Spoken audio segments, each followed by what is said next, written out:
News, सच जरूरी है।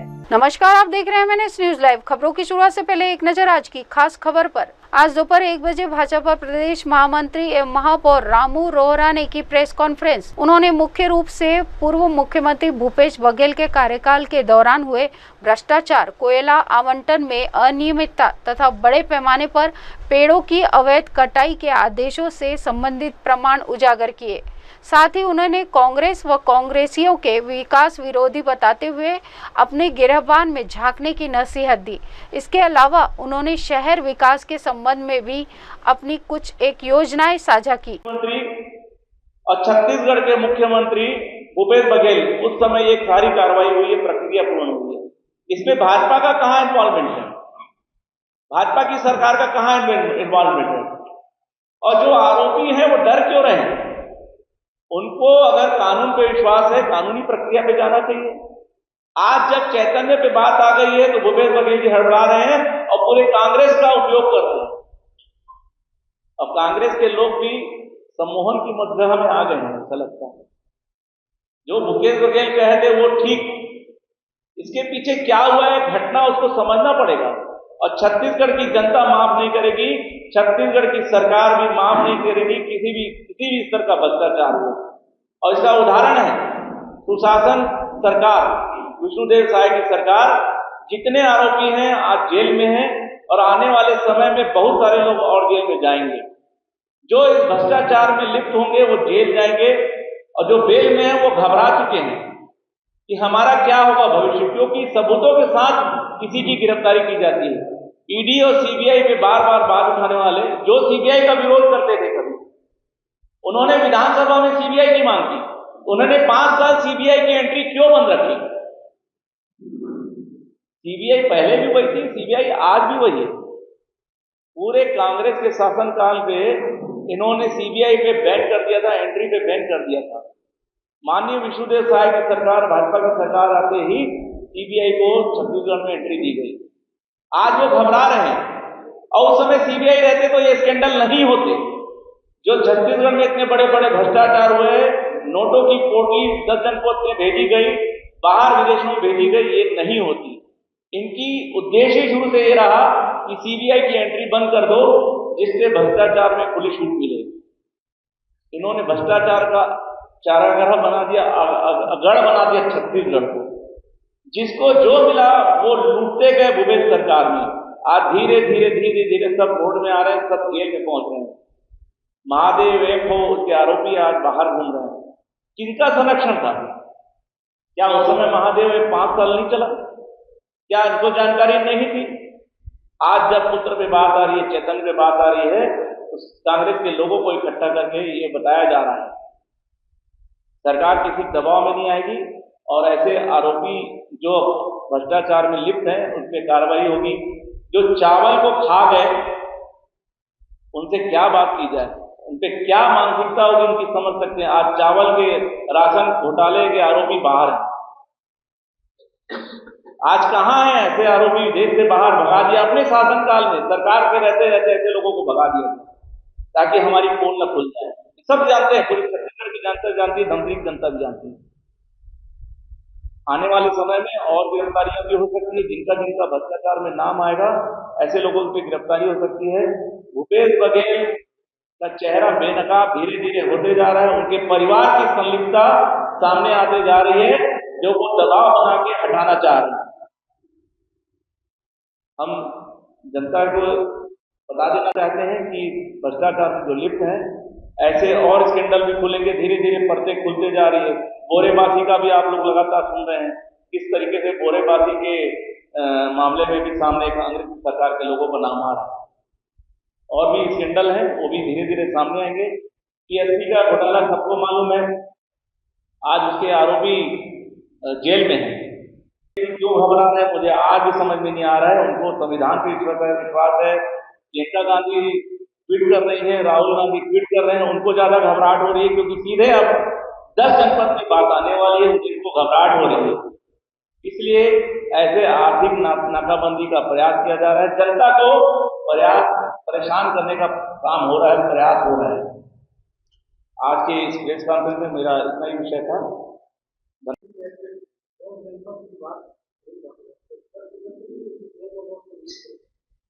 मैंने कहा 10 जनपद में आप खुद समझते हैं कौन रहता है, कहाँ से सरकार चल रही है। मुझे समझता हूँ, मुझे बताने की जरूरत नहीं है कि 10 जनपद में कौन रहता है। स्पष्ट कह दिया मैंने, 10 जनपद में जहाँ पैसा दे रहे थे उनको चिंता हो रही है। अब उनका इन्वॉल्वमेंट हो रहा है, क्योंकि आजकल वहां का नाम आने का है, उनको लग चुका है। अभी तक तो ये आर्थिक नाकेबंदी क्यों नहीं होती थी, अब समझ में आ रहा है कि ईडी सही जगह पे पहुंच चुकी है, तो घबराहट दिल्ली में हो रही है, 10 जनपद में हो रही है, और 10 जनपद से कंट्रोल हो रहा है सब चीजें।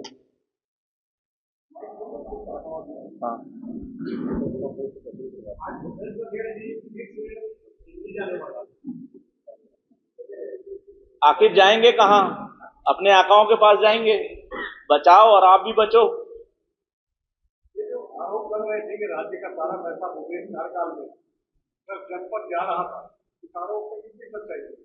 मुझे बताने की जरूरत नहीं है, लेकिन आप पूछ रहे हैं, मुझे आश्चर्य हो रहा है। आप सबको भी मालूम है कि यहाँ का पैसा किसके कारण वसूली होता था, किसके कहने पे वसूली होते थे। देश में जितने चुनाव हो रहे थे उसमें कांग्रेस का पैसा कहां से लगता था। तत्काल उस समय के मुख्यमंत्री भूपेश बघेल के उस समय भी आरोप लगते थे, और आप मीडिया की जगत के बंधुओं द्वारा ही बात उठाई जाती है, उस समय भी उठाई गई कि चुनाव का पैसा छत्तीसगढ़ से जा रहा है, और प्रामाणिकता के आधार पे बात आती थी। तो दिल्ली को घबराना तो पड़ेगा, 10 जनपद को तो घबराना पड़ेगा।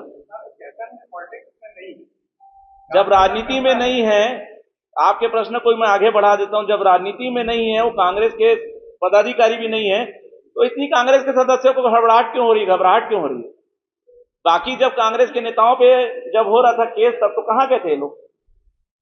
काटने का विरोध आदिवासी समाज को बहुत समय तक लगा, आरोप प्रत्यारोप लग रहे हैं। जो था उसके बाद वो विरोध बना दिया गया, इसके पीछे हकीकत क्या है? दोनों सरकारों का हाथ था, एक सरकार का हाथ।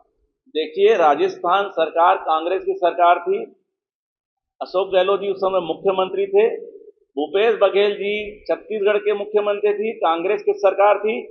दोनों सरकार ने बातचीत करके, जिसके 10 जनपद के निर्देश पे ये हुआ है, उन्होंने आपसी समझौता किया, आपसी दुकानदारी चलाई है। छत्तीसगढ़ और राजस्थान के बीच में कांग्रेस की दुकानदारी चली। और ये हसदेव वाली जो आप बात उठाते हैं, हमने तथ्यात्मक जानकारी रखी है, सबूत के साथ जानकारी रखी है कि 2022 में राजस्थान सरकार को ये हस्तांतरित हुआ है। और हसदेव का विरोध तो उस समय टी एस बाबा ने भी किया, सार्वजनिक है, और इसलिए तो उनको मुख्यमंत्री नहीं बनाया गया, नहीं तो समझौते के आधार पे 2.5 साल था। घोटाले में राम गोपाल अग्रवाल का नाम, जो प्रदेश कांग्रेस कमेटी के सदस्य है, उनका नाम भी आ रहा है, उनको अब तक गिरफ्तार न करना चाहिए। देखिए, इनको हिंट हो चुका था कि हमारा मुख्य स्रोत जो है वो बाहर रहे तो अच्छा है, इसलिए भूपेश सरकार के समय में ही उसको बाहर भेज दिया गया, और कहाँ है आज भी किसी को नहीं मालूम है। उसके स्वास्थ्य की भी जानकारी नहीं मिल पा रही है। उनको डर है कि कहीं ये आदमी हाथ में आ गया तो सारा पोल न खुल जाए। कि वर्तमान परिस्थिति में क्या हो रहा है, और कल एक प्रेस कॉन्फ्रेंस कर छत्तीसगढ़ सरकार के कैबिनेट मंत्री माननीय केदार कश्यप जी ने पूरा विषय भी रखा है, और आज धमतरी जिले में इस विषय को रखने के लिए आपके बीच में उपस्थित हुआ हूँ। आपका अभिनंदन, स्वागत करता हूँ। सभी जान रहे हैं कि भूपेश बघेल के बेटे चैतन्य बघेल की गिरफ्तारी के बाद जो कांग्रेस ने आर्थिक नाकाबंदी की बात कही है, वो क्यों हो रहा है? परिस्थितियां जो आज पैदा की गई हैं, उसकी जिम्मेदार कौन है? उसके जिम्मेदार खुद तत्कालीन मुख्यमंत्री रहे भूपेश बघेल जी हैं, और ये दस्तावेजों से प्रमाणित है। हमने प्रेस कॉन्फ्रेंस के माध्यम से सबूत भी रखे हैं, डॉक्यूमेंट भी रखे हैं, दस्तावेज भी रखे हैं, और कांग्रेस का झूठ एक बार फिर से बेनकाब हुआ है। कांग्रेस चोरी और चुनाचोरी का उदाहरण बार बार प्रस्तुत कर देती है। आपको पता होगा कि कांग्रेस के शासनकाल में भूपेश बघेल ने छत्तीसगढ़ को 10 जनपद के पास गिरवी रख दिया था, भेज दिया था, कहना चाहिए। जो निर्णय होते थे वो 10 जनपद से होते थे। शराब घोटाला, कोयला घोटाला, चावल घोटाला, गोठान घोटाला और पीएससी घोटाला, सब में प्रदेश के संसाधनों को जमकर लूटा गया। आज उनके आरोपी सभी जेल में हैं और कुछ बेल में हैं, और जो बेल में है वो फड़फड़ा रहे हैं। कांग्रेस बार बार संविधान की बात करती है, कानून की बात करती है। हम संविधान पे विश्वास करते हैं, कहते हैं, विश्वास करते हैं, वो दिखता नहीं। अगर उनको संविधान पे विश्वास होता, कानून पे विश्वास होता, तो इस सड़क की बात नहीं करते, इकट्ठा नहीं होते। दबाव बनाने की राजनीति की जा रही है कांग्रेस के द्वारा। दबाव से कुछ नहीं होगा, कानून अपना काम करेगा, संविधान अपना काम करेगा। जब कोल ब्लॉक आवंटन की बात हो रही थी, पेड़ कटाई की बात हो रही थी, तो आप सभी जानते हैं टीएस बाबा ने उस समय बात भी उठाई थी और उनको 10 जनपद की नाराजगी भी झेलनी पड़ी थी। इवन जो कहा जा रहा था कि 2.5 साल मुख्यमंत्री का फार्मूला, इसी का उनको मुख्यमंत्री नहीं बनाया गया था। उन्होंने सच्चाई हुआ थी कि भूपेश बघेल ने सारा का सारा काम दे दिया है, कोल आवंटन राजस्थान सरकार को दे दिया है। भूपेश बघेल ने सार्वजनिक जगह से कहा था, जो इसका विरोध करते हैं अपने अपने घर की बिजली बंद कर दें। तो मेरा एक सवाल है, भूपेश जी अपने घर की बिजली बंद करेंगे कि राजीव भवन की बिजली बंद करेंगे? अब तो आप विरोध कर रहे हैं, आप ही ने कहा था उस समय जब आपने अनुमति दी थी। भूपेश जी अपने काले करतूतों पे काली पोत गई है, उसको धोने का प्रयास कर रहे हैं।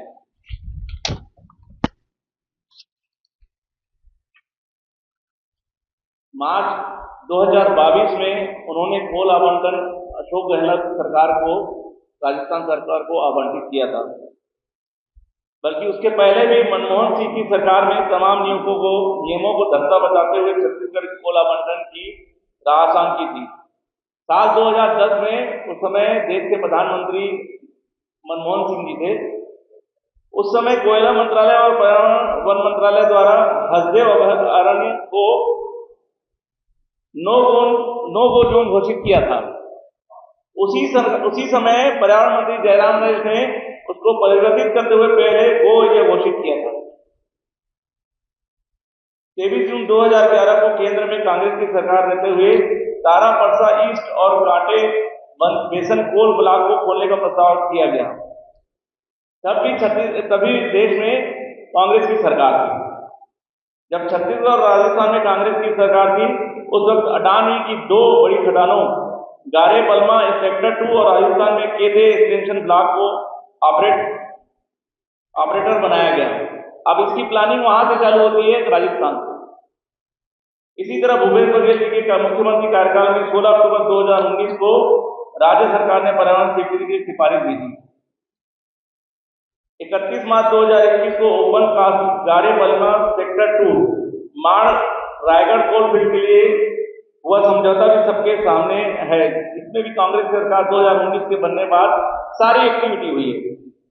रमन सिंह के सरकार के 15 साल के कार्यकाल में कहीं तथ्य नहीं, न माननीय विष्णुदेव साय जी के सरकार में कहीं तथ्य हैं। सारी परमिशन, सारी एनओसी, सारी पर्यावरण की एनओसी भूपेश बघेल के द्वारा बनाई गई हैं, दी गई हैं। इसी क्रम में 19 अप्रैल 2022 को भूपेश बघेल जी के मुख्यमंत्री रहते ही कांग्रेस सरकार द्वारा वन स्वीकृति स्टेज 1 और 23 जनवरी 2023 को वन स्वीकृति स्टेज 2 के लिए सिफारिश भेजी गई। महाजेको कोलफील्ड की स्वीकृति में तत्कालीन मुख्यमंत्री भूपेश बघेल की संलिप्तता को लेकर तब अनेक अखबारों ने समाचार के प्रकाशित किए थे। 25 मार्च 2022 को भूपेश सरकार ने राजस्थान में अशोक गहलोत की सरकार के रहते राजस्थान को कोल माइट का आवंटन किया था। भाजपा के सवाल जो हमने किए थे कांग्रेस से, क्या उस समय की बात है, क्या वह मनमोहन सरकार के समय रहते हुए निर्णयों के लिए आज माफी मांगेगी? क्या भूपेश बघेल यह घोषणा करेंगे कि अब कांग्रेस इस सभी बिजली का उपयोग नहीं करेगी, क्योंकि स्वयं कह चुके थे कि विरोध करने वालों के घर बिजली नहीं दी जाएगी? कांग्रेस हर अपराधी के पक्ष में ही खड़े होगी, जैसे आज पूर्व मुख्यमंत्री के बेटे के लिए हुई है। जब छत्तीसगढ़ में कांग्रेस की सरकार रही, तब राजस्थान के तत्कालीन मंत्री बीडी कल्ला ने भूपेश बघेल को पत्र लिखा और राजस्थान के तत्कालीन मुख्यमंत्री अशोक गहलोत के एक सप्ताह के भीतर कई पत्र लिखे कोल आवंटन के लिए, जैसे छत्तीसगढ़ और देश की जनता ने धोखा दिया है।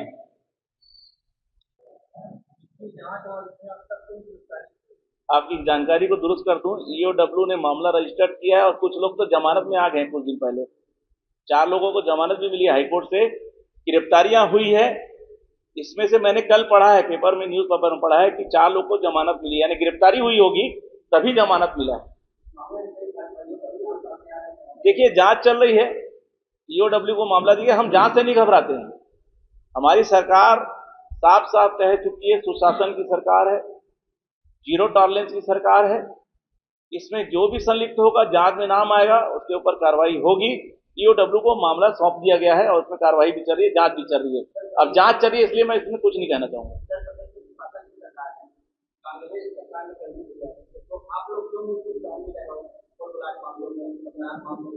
देखिए एग्रीमेंट होते हैं, एग्रीमेंट जो हुए हैं उनका पालन हो रहा है और एग्रीमेंट की शर्तों का क्या उल्लेख है, तथ्य में क्या है, हम भी कानून को मानने वाले लोग हैं, हम भी संविधान पर विश्वास करते हैं। देखिए मैंने स्पष्ट कह दिया है कि डीड आप इसमें क्या डीड हुई है, इसकी शर्तों का क्या उल्लेख है, तत्कालीन सरकार ने क्या उल्लेख किया है, राजस्थान सरकार को क्या दिया है, ये सारे शर्तों में उल्लेखित है। जब हो गया तब उसमें किसी ने कहा, हमने मामले को आगे बढ़ाया है। मैंने कहा ना, देखिए सुधारने के लिए तो हम सबने प्रेस कॉन्फ्रेंस में रखा है कि जिसने भ्रष्टाचार किया वो पैसा लेके चले गया है। आज मामला क्या है, हम क्या कह रहे हैं, हसदेव जो कांड है, जिस पेड़ कटाई की बात कर रहे हैं, इसको दिया किसने, कोल ब्लॉक दिया किसने? मैंने क्या कहा, कोल ब्लॉक दिया किसने, किस शर्तों पे दिया, ये महत्वपूर्ण है। हम तो बात रख रहे हैं, इसी विषय को तो हम रख रहे हैं, आपके बीच में क्यों रख रहे हैं?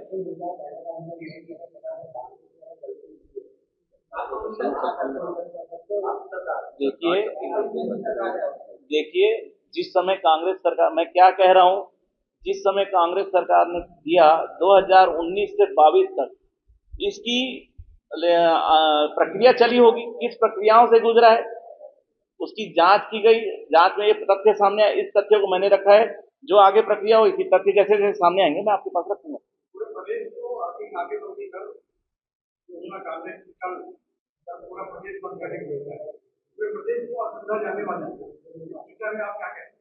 देखिए मैंने पहले ही कहा, कांग्रेस में एक चीज आ गई है, भूपेश बघेल ने जो कहा है, पहले मैं भूपेश चैतन्य को बचाऊं, फिर 10 जनपद को बताऊं, और 10 जनपद को बचाने के लिए जनता को परेशान किया जाए।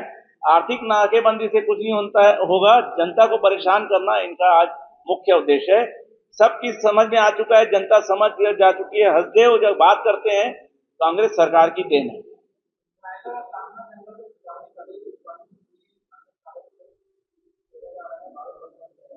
देखिए ईडी के पास बहुत सारे काम है, एक ही काम नहीं है। जब तथ्य आते हैं सामने तब कांग्रेस ईडी गिरफ्तार करती है। कांग्रेस के लोग घबरा क्यों रहे हैं ईडी से? ईडी का अस्तित्व कांग्रेस ने लाया भाई, उसी से घबरा रहे हैं। कांग्रेस ने ही ईडी को पावर्स दिए, आज उसी से घबरा रहे हैं।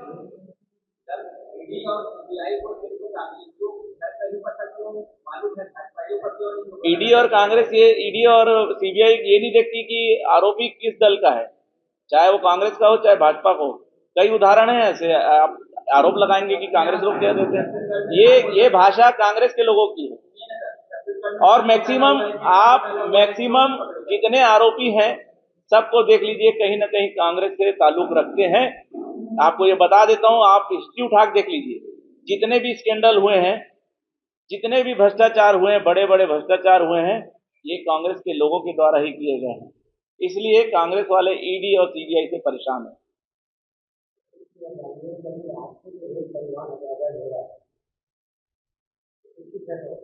रेत अवैध, इसकी देखिए जो कार्रवाई हो रही है प्रशासन कर रहा है।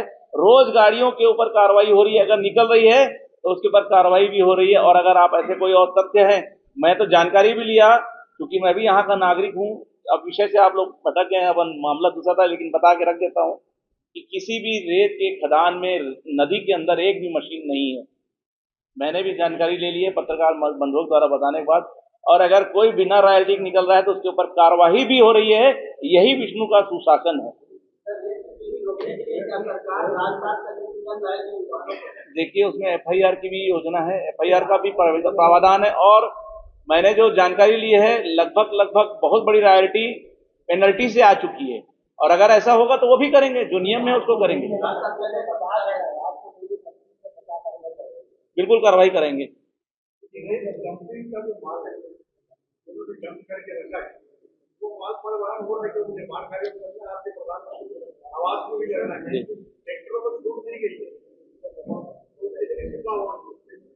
देखिए, ट्रैक्टरों को छूट दी है या बड़ी गाड़ियों को छूट दी है। प्रधानमंत्री आवास समय पे पूरा हो जाए, नहीं तो जो इनका अवार्ड मिलना है, लगभग 32,000 रुपए का अवार्ड है, हितग्राही को समय पे पूरा कर देंगे तो इनको 32,000 का अवार्ड ही मिलेगा।